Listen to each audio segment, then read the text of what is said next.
I think the ability to be able to do that is why the partnership works, because I can't do that at all. I suffer over my drafts. Um, and they're still first drafts. I mean, I've never written anything that even after 15 drafts I didn't think could be better.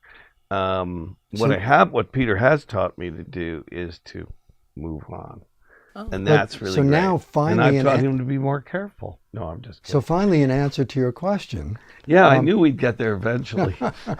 I told you this. This was It's okay, Karen foreplay. Patient. forgot the This is I'm question. patient. Yeah.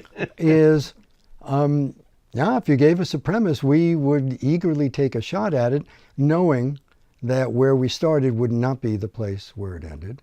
And it was particularly fascinating in the book when we had teams working, where they would just, one would start riffing and the other would just pick it up, and then the other would go back with it, and they'd just go back and forth.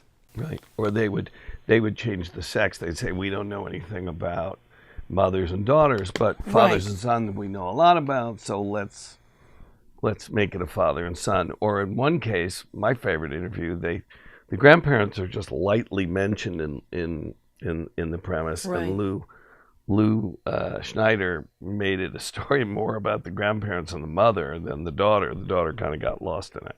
So, that's the other thing is I think that the book does something that I've never seen a book do before. It replicates, not because of us, because of the writers, it replicates what a writer's room would be like. Because a writer's room, you come in, you might have the arc of the season, you might have those things, but you need episodes along that line.